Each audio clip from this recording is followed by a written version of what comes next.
12절부터 보면은 제5계명입니다. 내 부모를 공경하라. 그리하면 내 하나님 여호와가 내게 준 땅에서 내 생명이 길리라.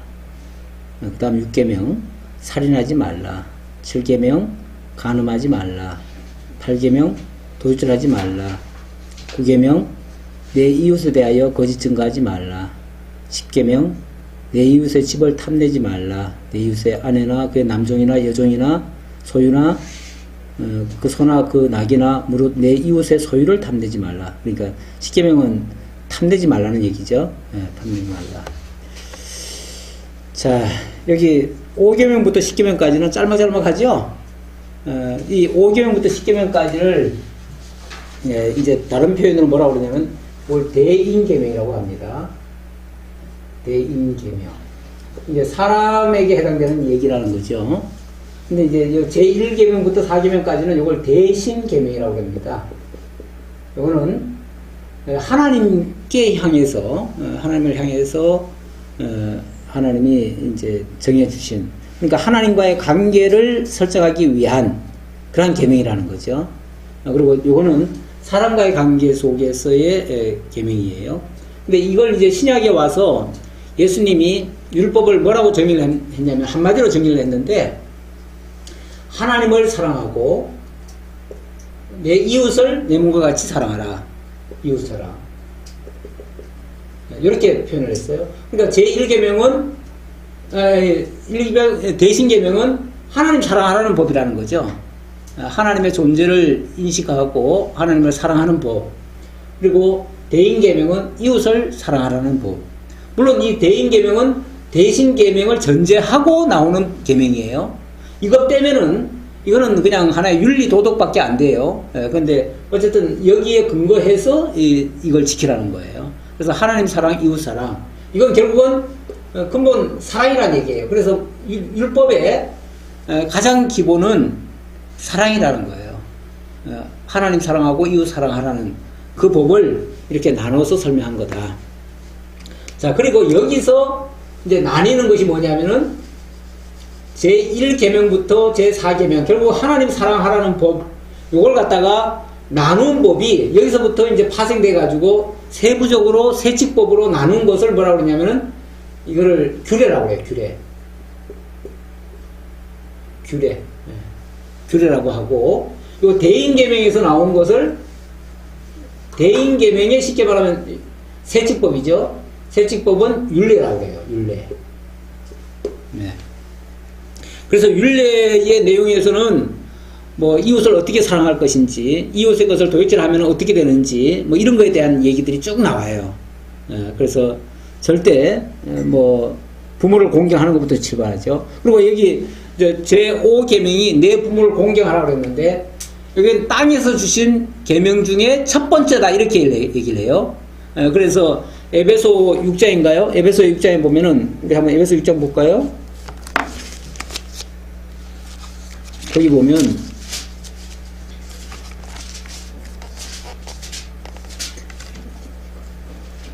자녀들아 주 안에서 너희 부모에게 순종하라. 이것이 옳으니라. 주 안에서 너희 부모에게 순종하라 그랬어요. 그리고 내 아버지와 어머니를 공경하라. 이것이 약속이 있는 첫 계명이니 이렇게 얘기하죠. 그러면서 이로써 내가 땅에서 잘되고 네가 잘되고 땅에서 장수하리라 이렇게 하죠. 이게 이제 이 땅에서 주신 쉽게 말하면 첫 계명이다. 이게 이제 대인계명의 첫 번째 계명이다 그 얘기예요. 그리고 이거는 주 안에서라고 했어요. 주 안에서. 주 안에서란 말은 대신 계명을 전제하고 그 안에서 첫 번째 되는 계명인데 이 계명을 잘 지키느냐 안 지키느냐에 따라서 그가 땅에서도 잘 되기도 하고 잘못되기도 한다. 그런 얘기예요. 그러면서 부모에게 공경하라. 그러니까 우리가 왜 부모를 공경해야 됩니까? 그게 하나님의 약속이에요. 약속. 왜 도둑질하면 안 됩니까? 그것도 하나님 약속 속에 있는 거예요. 그러니까 이게 세상의 어떤 율법의 법률에 의해서 되어지는 게 아니고 하나님의 이런 계명에 의해서 되어진다는 것을 말하고 있고요. 그래서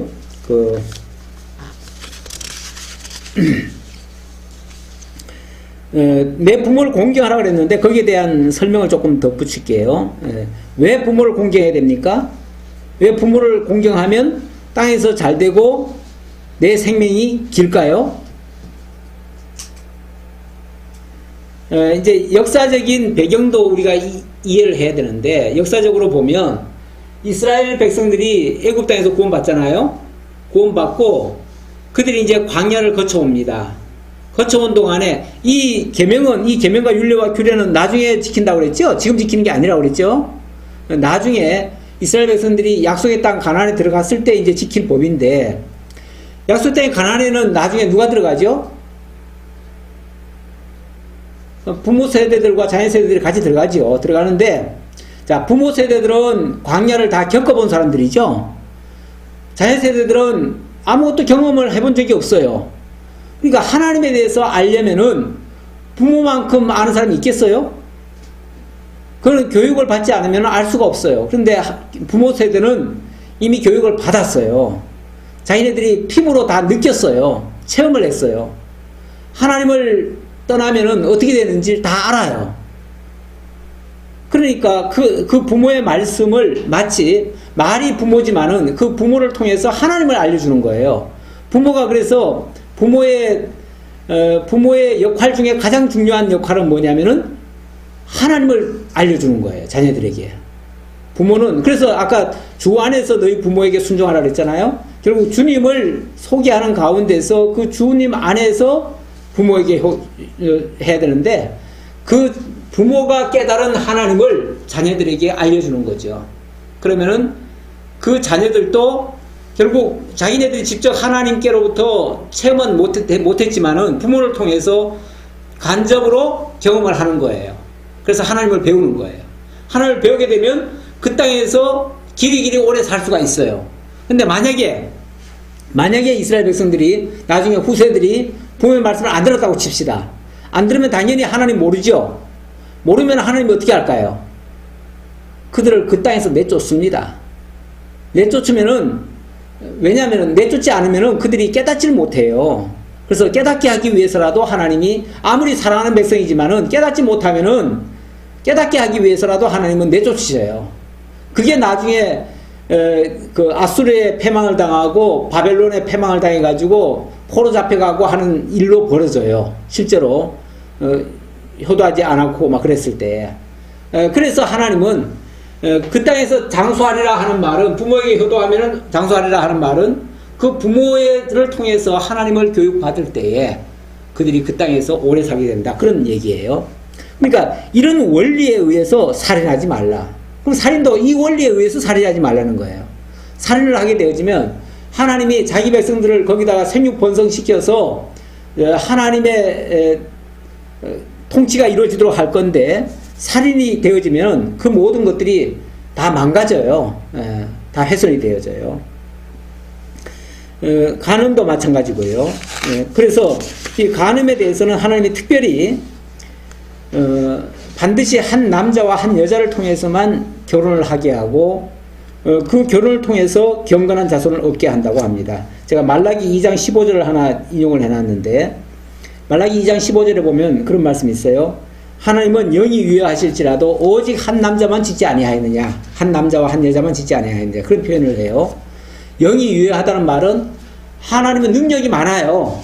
얼마든지 수많은 짝을 만들 수도 있고 다 할 수 있는데, 왜 하필 꼭 한 남자와 한 여자가 결혼을 해서 가정을 이루게 하시는가? 그렇게 함으로써 경건한 자손, 하나님을 깨달아 알고 하나님을 경외하는 자손, 그러니까 그 부모를 통해서 자녀들에게 하나님을 올바로 전수하려는 데 목적이 있기 때문에, 이것이 건전하게 이루어지려면 한 가정에 한 남자와 한 여자를 통해서 가정이 이루어져야 된다는 거죠. 이게 만약에 막 어지럽게 되어지면 그 모든 질서가 깨어져요. 그렇게 되면 하나님 경외함이 다 없어져 버려요. 사실 이 결혼 생활이 복잡한 사람들은 하나님 믿기 힘듭니다. 하나님과는 떠난 사람이 돼요. 그래서 하나님을 경외하는 사람은 정말 이 가정도 충실하게 되어집니다. 내 이웃에 대하여 거짓 증거하지 말라. 거짓 증거, 또 도적질하지 말라, 거짓 증거하지 말라, 또 탐내지 말라, 뭐 비슷비슷한 말이긴 한데, 이건 하나님이 내게 주신 것을 그 이상의 탐을 내는 거죠. 그 이상 욕심을 내는 거죠. 하나님이 주신 거에 대한 거기 만족을 못하고 욕심내는 그런 것들이 다 욕심이고요. 도적이고요. 그래서 인간은 엄밀하게 말하면은 하나님이 이 땅에 잠시 머물게 한, 그리고 하나님의 일을 감당하게 하는 청지기예요. 청지기라고 하는 것은요, 원래 자기가 주인이 아니에요. 남의 것을 맡아서 관리하는 자가 청지기 아닙니까? 근데 이 땅에 사실 내 것은 없어요. 인생은 원래 빈손으로 왔다가 빈손으로 가는 거예요. 그 있는 동안에 하나님의 것을 잠깐 관리할 뿐이에요. 그런데 하나님이 주셨으면 당연히 내가 관리할 대상이 되니까 내가 잘 돌보고 지켜야 되고 간직해야 되고 그걸 통해서 선을 이루는데 사용을 해야지요. 그게 이제 이 청지기가 자기에게 주어진 것을 활용하는 그 하나의 방법이고 원리예요. 그런데 하나님이 내게 주시지도 않은 걸 갖다가 내가 탐을 내고 차지하기 위해서 수단 방법 가리지 않고 남의 것, 심지어는 남의 것을 빼앗기도 하고 훔치기도 하고 그걸 정당화하기 위해서 막 거짓말을 하고 이렇게 하는 거, 이런 것들을 다 통틀어서 거짓 증거하지 말라, 도질하지 말라, 남의 것 빼앗지 말라, 탐내지 말라, 아예 탐까지도 내지 말아라, 이렇게 말한 거예요. 결국 하나님이 우리를 청지기로 만들어 줬다는 것을 기억하지 못하고 잊어버린 상태는 다 내 거라고 생각해요. 내 거. 내가 가진 건 전부 다 내 거라고 생각하고 남의 것도 할 수만 있으면 내 거로 삼으려고 해요. 그게 도적이고 탐심이고 거짓 증거하는 것이고 이렇게 되는 거죠. 결국 하나님이 주신 거에 대해서 만족하지 않고 다른 것도 다른 사람 것도 내 것인 양 착각하고 하는 거. 그래서 이게 꼭 도지를 안 했어도요, 그런 생각을 가진 것도 죄악입니다. 죄악. 그래서 탐심도 죄악이에요. 탐욕, 탐심 다 죄악이죠. 자, 하지만 이거는 이제 어디까지나 십계명은 이제 모법을 만든 거예요. 모법 만든 거고, 실제 하나님이 모세에게 이렇게 판에다가 새겨가지고 준 법은 이거죠. 이게 전부죠. 이게 전부고, 그 다음에는 여기를 모법으로 해가지고 여기에서 그 기초에서 세칙법으로 나누는 것이 이제 21장부터 소개됩니다. 그래서 21장부터는 율례가 됩니다. 율례. 율법의 율례 수여인데 21장부터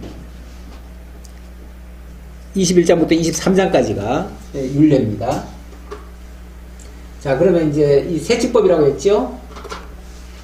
대인계명의 세칙법을 율례라고 합니다. 그래서 대인계명은 사람 사이에서 일어나는 그러한 하나의 법이죠. 그런 법인데,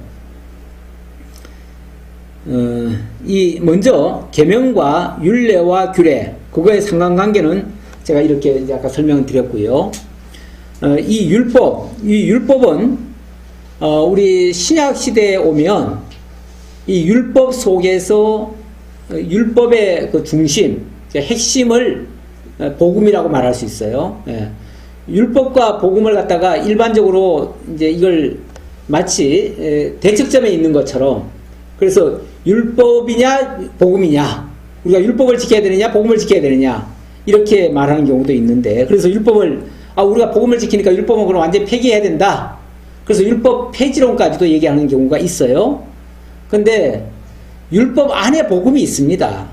그래서 우리가 복음, 오늘날 그리스도를 통해서 우리가 복음을 받았다 해가지고 율법을 폐기하거나 율법을 무시하거나 이럴 수 없습니다. 왜냐하면 율법 안에 복음이 함께 있기 때문에 그렇습니다. 아까 율법을 단순히 우리에게 주시는 하라 하지 말라의 어떤 계명이 아니라, 하라 하지 말라의 어떤 우리가 지켜야 될 그런 법이 아니라 하나님의 언약이라고 말씀드렸잖아요. 그렇죠? 하나님의 언약이라면 그 언약을 통해서 장차 우리에게 복음으로 다가올 거를 약속하고 있는 거예요. 근데 그러니까 그 율법 안에는 자, 율법이라고 하는 게 크게 말하면은 하라 하지 말라지요. 하라 하지 말라. 그래가지고 이거는 여기에 저촉되면은 무조건 이건 정죄를 당합니다. 그렇죠? 하라 하는데 못하면은 죄 당하잖아요. 하지 말라 하는데 하면은 죄 당하잖아요. 그러니까 이거는 이 율법 앞에서 정죄 안 당할 사람이 없어요. 율법이 우리에게 다가오면 전부 다 정죄를 당해요. 그래서 율법은요, 결국 우리 인간에게 있는 죄악을 들춰내는, 이 인간의 죄를 갖다가 끄집어내는 역할을 하는 게 율법이에요. 그러면은 율법의 싹은 뭐죠? 율법의 삭선, 이 율법이라고 하는 게 가리키는 건 뭘 요구하는 거예요? 자, 율법을 저촉했어요. 율법에 저촉했을 때 우리가 치러야 될 대가가 뭐냐고 말이죠. 율법의 삭은 사망이라고 그랬어요. 율법의 삭은. 죄의 삭은 사망이에요. 율법은 죄를 낳고 죄는 사망을 낳아요. 그렇죠?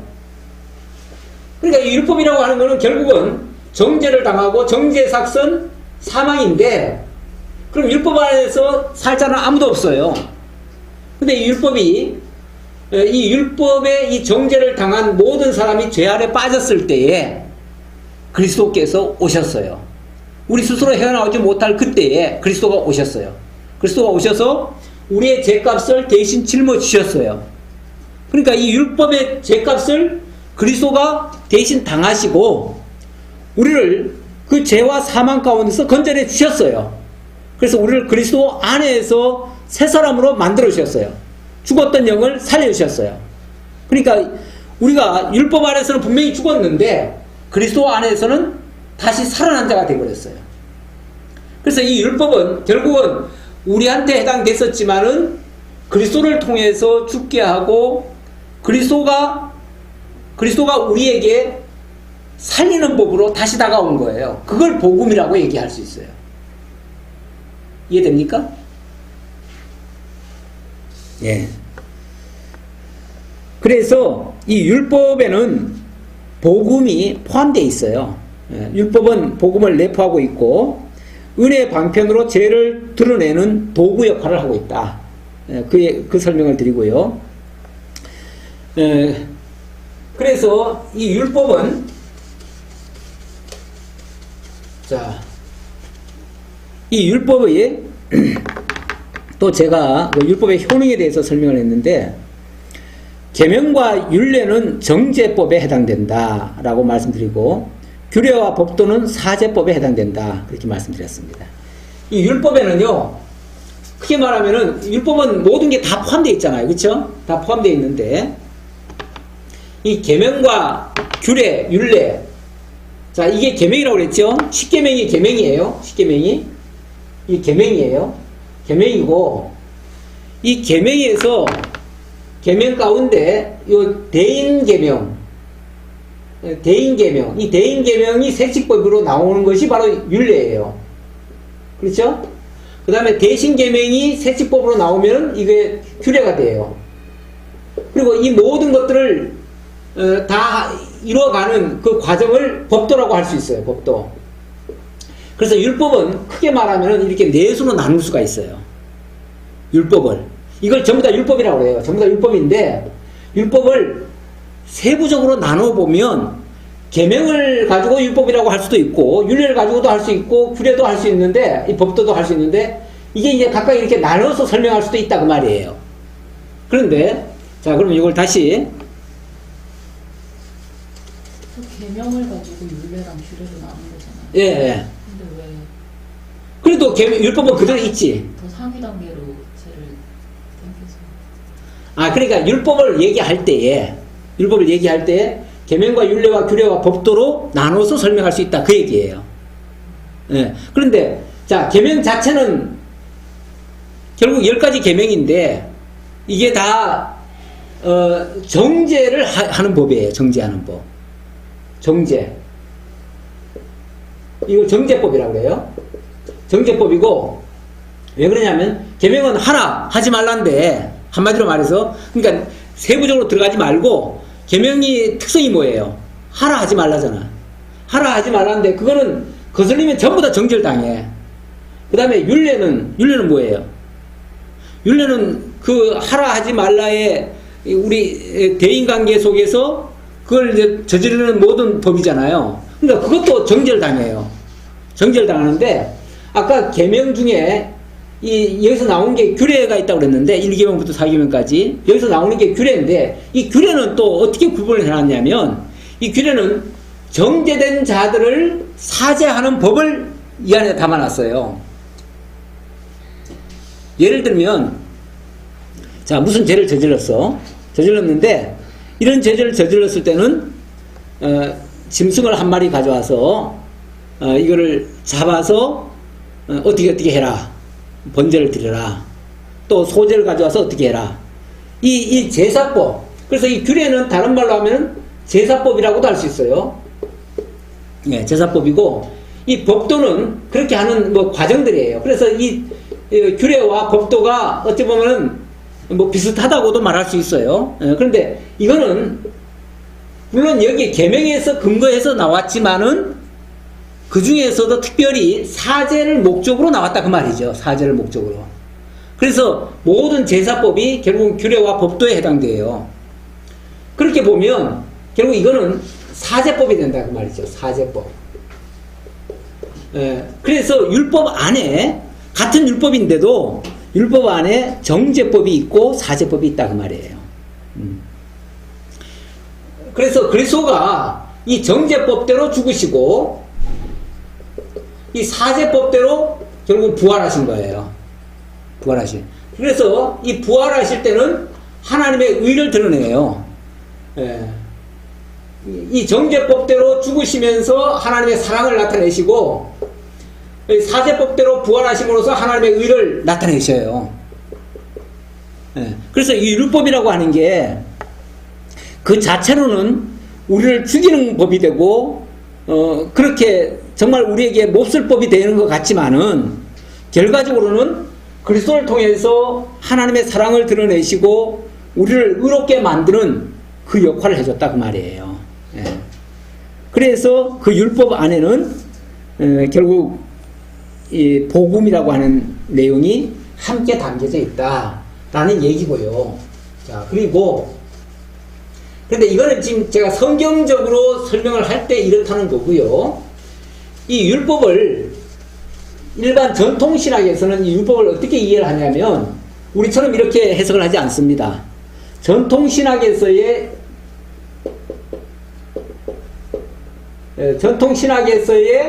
율법관 이걸 우리 쪽 한번 알아봐야 됩니다. 왜냐하면은 이 전통신학에서는 율법을 우리처럼 이렇게 계명과 율례와 규례와 법도로 이렇게 해석을 하는 게 아니고 그리고 정죄법, 사죄법 이렇게 해석하는 게 아니고 전통신학에서는 철저하게 우리가 지켜야 되느냐 말아야 되느냐 이렇게 해석을 해요.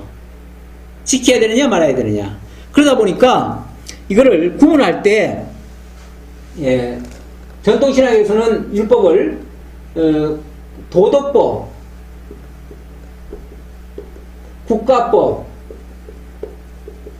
제사법 이렇게 구분을 해요. 이런 말 들어봤어요?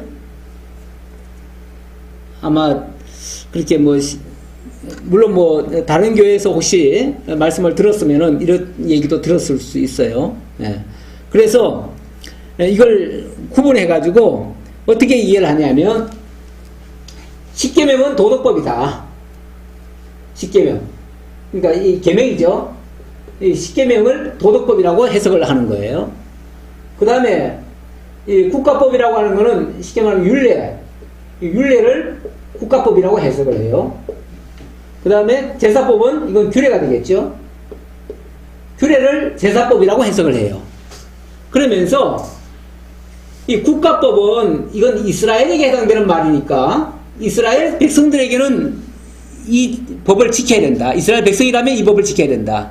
하지만 우리는 이방인이기 때문에 오늘 우리가 이 법을 지키지는 않는다. 이렇게 말합니다. 그래서 우리가 이스라엘 법을 우리가 굳이 따를 필요는 없다. 그래서 이스라엘은 지키는 법이지만 우리는 안 지킨다. 그렇게 얘기를 하고요. 이 제사법은 이거는 예수님이 지키신 법이다. 그러니까 이건 예수님은 이 법을 다 지켜주셨으니까 우리는 안 지켜도 된다. 그렇게 얘기를 해요. 예수님에게 해당되고 우리는 아니다. 이거는 이스라엘에게는 해당되고 우리에게는 아니다. 이렇게 얘기를 해요. 자, 그런데 이 도덕법은 이 십계명이 있기 때문에 이 십계명은 이거는 모든 하나님의 백성이든 누구든 간에 이거는 우리가 도덕으로 깨끗하게 살아야 되기 때문에 거룩하게 살기 위해서는 이 법을 반드시 지켜야 된다. 그래서 이 도덕법은 지금도 살아있고 우리가 반드시 지켜야 될 법이다. 이렇게 얘기를 해요.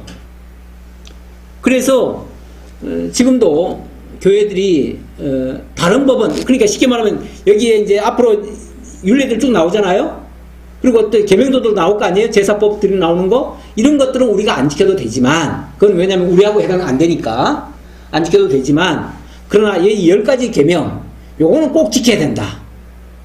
그래서 살인하면 안 되고 간음하면 안 되고 도둑질하면 안 되고, 물론 그 도덕적으로는 그 말이 맞는 말인데, 그렇다고 해가지고 그걸 우리한테 그대로 적용해가지고 우리가 지켜야 될 법으로 얘기를 해버리면 언약하고는 관계가 없는 얘기가 돼버리죠. 그렇죠?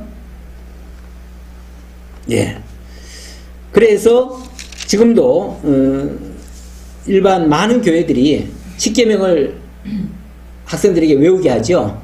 외우게 하는 이유는 우리가 이 법은 꼭 지켜야 되기 때문에, 그래서 이걸 외워야 된다 그러는데, 사실은 우리가 지켜야 될 법이 이거밖에 없습니까? 만약에 법으로 말하면요 훨씬 더 많은 법이 있지요. 율례 중에서도 지켜야 될 법이 많지요. 물론 규례는 뭐 제사법이니까 이거는 해당 안 된다고 쳐도 율례 중에서도 얼마나 지켜야 될 것들이 많은데요. 그런데 그런 것들을 안 지키면 어떻게 해요?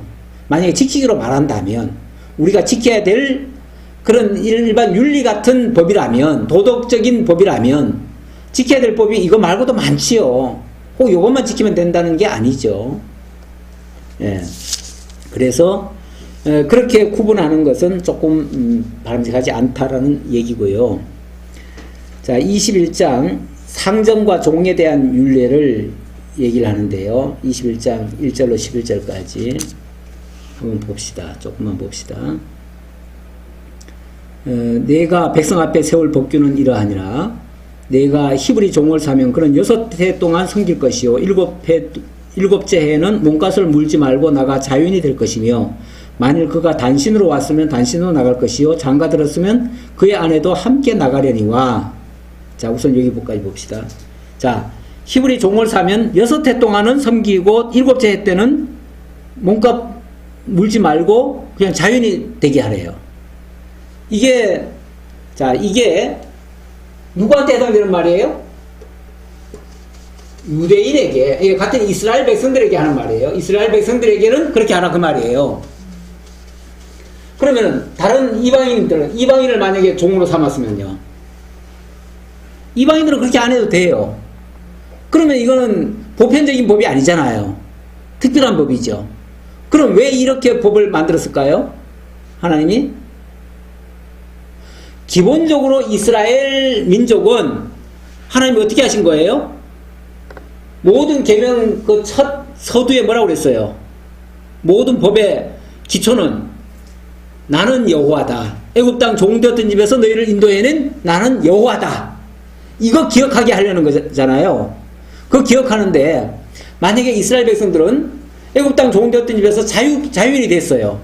자유인이 됐는데 만약에 종으로 가서 살아요? 어쩔 수 없이 뭐 자유인이 됐지만은 살다 보면은 재산 다 잃어버리고 뭐 병이 들고 뭐 그래가지고 도저히 먹고 살 게 없으니까 기업까지 팔아먹어가지고 나중에 땅 한 마디가 없어요. 그러니까 남의 집에 가서 살 수밖에 없잖아요. 그렇죠? 그렇게 됐을 경우 6년째 7년째 되는 해는 자유인이 되게 하래요. 왜 하필 6년 7년 이런 얘기 나올까요? 하나님의 안식일 제도에 보면 6이라는 게 있잖아요. 그렇죠? 6일간 일하고 7제는 해방시켜주라는 데 있잖아요. 그날 쉬는 날이라고 했잖아요. 거기서부터 시작해서 제7제는 다 자유인이 되게 하라는 거예요. 7년째 되는 해는 자유인이 되라. 결국은 같은 원리예요. 같은 원리고 그거는 애굽 땅 종되었던 집에서 인도해 내신 하나님 여호와를 잊지 않게 하려는 거예요. 그러니까 믿는 자들에게는 반드시 자유인이라는 것을 기억해라. 하나님이 자유케 해줬다는 것을 잊지 말아라. 이거예요. 그걸 잊지 않게 하려면 7년째 되는 해는 자유를 줘야 돼요. 그래서 이해관계로 따지지 말라는 거예요. 그거는 무조건이다. 이거는 하나님이 하시는 일이다. 라는 걸 기억하기 위해서 하라는 것이고요. 자, 그 다음 12절 가족과 이웃에 대한 윤례인데요. 사람을 쳐 죽인 자는 반드시 죽일 것이나 만일 사람이 고의적으로 한 것이 아니라 하나님이 사람을 그의 손에 넘긴 것이면 내가 그를 위하여 한 곳을 정하리니 그 사람이 그로 도망할 것이며 사람이 그의 이웃을 고의로 죽였으면 너는 그를 제단에서라도 잡아내려 죽일지니라. 예. 아니 살인을 했는데 고의가 아닌 경우는 살려주래요. 도피성에다가 보내가지고 거기서 살리래요. 그리고 고의로 죽였으면 어디서라도 죽이래요. 그거는. 예. 이것도 예외적 얘기. 그래도 이것도 일반적인 법은 아니죠. 일반적인 법은 행한 대로 갚는 거잖아요. 그렇죠? 행한 대로 갚는 건데 이거는 행한 대로 갚는 게 아니라 어디에 근거한 거냐. 그리고 그 살리는 법도 도피성에서 살리라 이렇게 얘기하는데 이 도피성 제도라고 하는 거는 아주 이거는 기독교에만 있는 기독교가 아니라 이 여호와의 종교에만 있는 법이에요. 다른 세상에 어디도 이런 법이 없어요. 이거는 그야말로 하나님이 그의 손에 넘겨서 한 일이라면 그를 위해서 살려라. 예를 들어서 부지 중에 살인이 됐다면은 그 살인한 사람은 어찌 보면은 하나님이 그를 통해서 잠시 어떻게 하게 한 거라는 거죠. 근데 그 사람이 살인자가 아니라 하나님이 그렇게 한 거라는 거죠. 그랬으니까 그 책임은 그 사람한테 물어서는 안 된다는 거죠. 이것도 철저하게 모든 생명의 주관자가 하나님이신 것을 알게 하고 하나님이 하신 거는 이건 허물을 잡을 수가 없는 거예요. 그래서 하라는 거예요. 이것도 정말 일반적인 법하고는 좀 거리가 먼 얘기예요. 그래서 좀 특이한 법이에요. 이게 지금 우리 이 시대에 저촉되는 건 아니죠. 그렇죠. 당연히 아니죠. 당연히 아니고 이걸 이제 영적으로 말하면 이 도피성이라고 하는 거는 그리스도 안에 있는 자들. 근데 그리스도 안에 있는 자들도 사실은 잘못하는 예가 많잖아요. 잘못하는 예가 많은데 그 잘못하는 거는 그리스도 안에서는 결코 정죄함이 없나니 이런 표현이 있어요. 이걸 로마서 8장 1절에 그리스도 예수 안에서는 결코 정죄함이 없나니 그 말은 그리스도 안에서는 그 죄사함을 받는다는 얘기예요. 이 도피성이라는 게 결국 그리스도를 가리키는 표현이고 예표적으로 그래서 그리스도 안에서는 사함을 받고 또 제사장이 사는 날 동안은 그랬어요. 제사장이 사는 그것도 또 단서가 있어. 제사장이 사는 날 동안은 그랬는데 그 제사장이라는 게 바로 대제사장 되시는 그리스도를 가리키는 말이에요. 그래서 구약시대 때도 대제사장이 있는 동안은 그러니까 그 정죄하고 심판에 내어주는 자가 누구냐면 대제사장이에요. 그래서 대제사장이 보호하겠다 하면 보호해 주는 거예요. 그건 철저하게 대제사장에게 달렸어요. 만약에 오늘날 그런 식으로 하면은 누구는 봐주고 누구는 안 봐주고 이렇게 되죠. 이건 공평성에 문제가 있죠. 그래서 일반 법에서는 찾아볼 수 없는 법일 수도 있어요. 이거는. 자, 그 다음 21절 아니 28절에 보면은 가축과 소유에 대한 윤례인데요. 28절 소가 남자나 여자를 받아서 죽이면 그 소는 반드시 돌로 쳐서 죽일 것이요 그 고기는 먹지 말 것이며 임자는 형벌을 면하려거니와 소가 본래 받는 버릇이 있고 그 임자는 그로 말미암아 경고를 받았으되 단속하지 아니하여 남녀를 막론하고 받아 죽이면 그 소는 돌로 쳐 죽일 것이고 임자도 죽이라. 요즘 뭐 가끔씩 애들이 뭐 위에서 뭘 던졌는데 밑에서 뭐 맞아서 죽은 사람도 있고 그러죠. 또 어떤 그 짐승 키우던 짐승이 옆집 사람을 물었는데 그 사람이 죽은 경우도 있어요. 그런데 그 사람을 처벌 못하죠. 우리나라 법에는 그래요. 왜냐하면 말 못하는 짐승이 죽였는데 어떻게 하겠느냐 그러는데 성경대로 말하면은 그 집 주인이 물어줘야 돼요. 아니면 그 집 주인의 생명을 뺏어야 돼. 법대로 하면은. 그러니까 이것도 일반적인 법하고는 틀려요. 같다고 할 수는 없어요. 하나의 원리는 찾을 수 있어요. 원리는. 이것도 철저하게 하나님 이 생명의 주관자가 하나님께 있다는 것을 먼저 전제하고 이해를 해야 됩니다.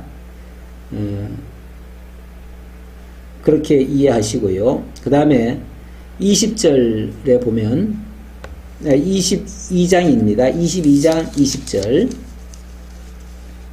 20절에 보면 여호와 외에 다른 신에게 제사를 드린 자는 멸할지니라. 너는 이방 나그네를 압제하지 말며 그들을 학대하지 말라. 너희도 애굽 땅에서 나그네였음이니라. 너는 과부나 고아를 해롭게 하지 말라. 내가 만일 그렇게 해롭게 함으로 그들이 내게 부르짖으면 내가 반드시 그 부르짖음을 들으리라. 여기 나그네, 과부, 고아를 해치지 말라. 그러면서 너도 나그네였다. 너도 고아였다. 너도 과부였다. 이런 표현을 씁니다. 이 말은 지금 고아와 과부와 나그네를 그들이 불쌍하잖아요. 그러니까 돌봐줘야지요. 이런 차원이 아니고 너희도 과거에 애굽 땅에서 나그네였고 정말 아버지 없는 고아였고 남편 없는 과부처럼 그렇게 고통받고 너희도 살았지 않았느냐. 그런데 내가 너희의 아버지가 되었고 내가 너희의 남편이 되었고 내가 너희의 주인이 되어서 너희를 이끌어냈지 않았느냐. 그래서 내가 이제는 너희와 함께해서 너희가 이제 더 이상은 나그네가 아니라 너희와 함께 지금 동행하고 있지 않느냐.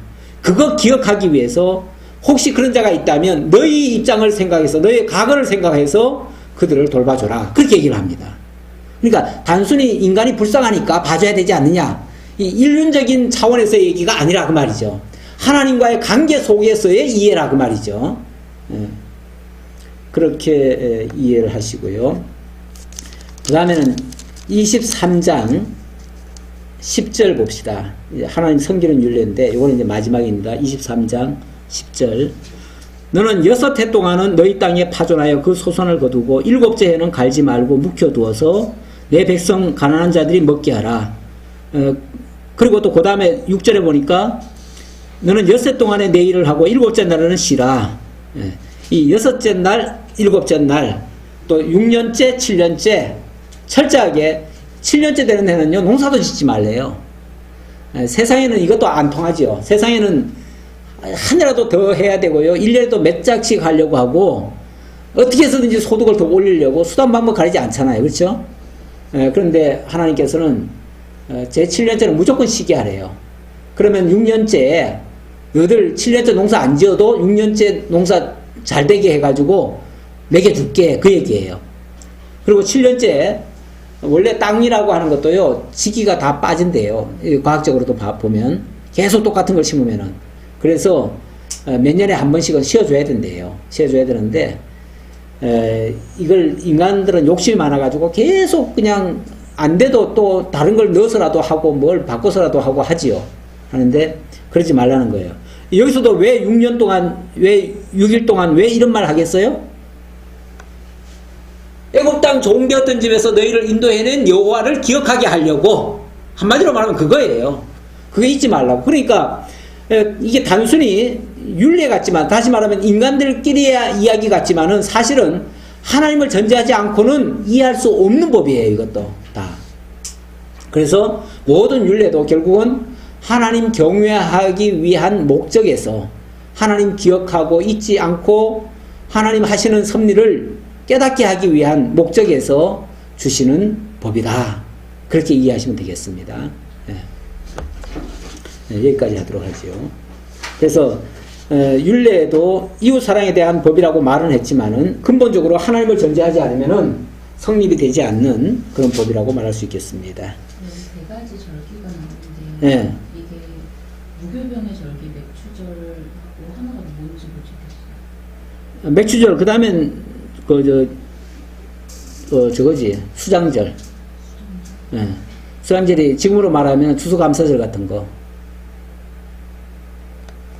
이제 부활절이 뭐냐 이제 이게 여기 세 가지 절기가 나오는데 예, 무교병의 절기.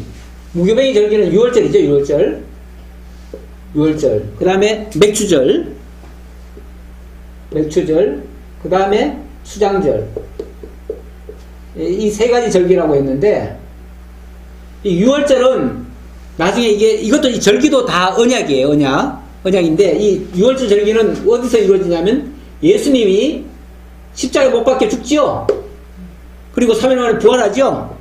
부활하심으로 부활의 첫 열매 맺힌 그걸 가리키는 거예요.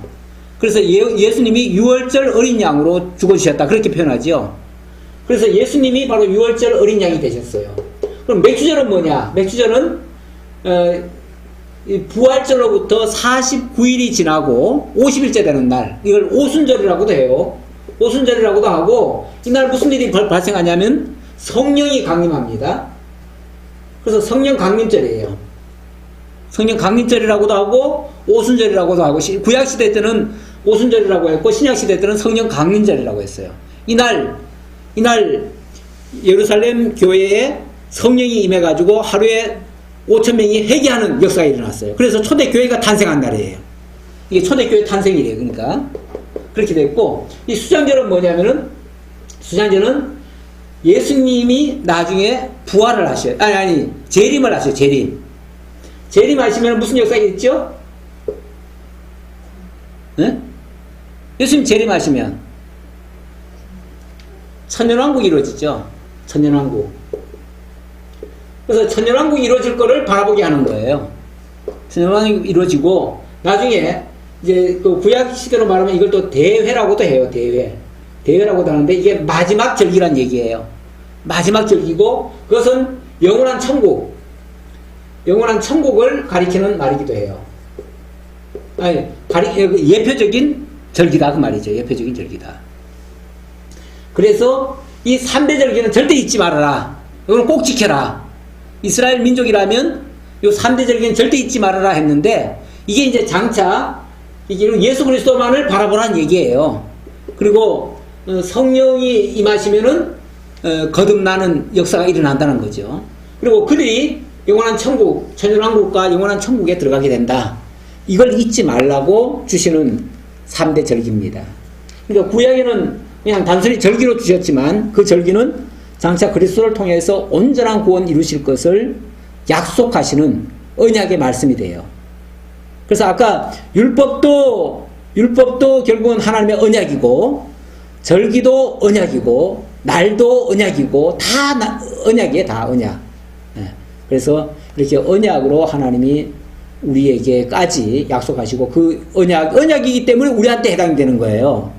만약에 이게 구약의 율법으로만 남아 있었다면 우리하고는 아무 상관없는 얘기가 돼버려요. 그렇죠?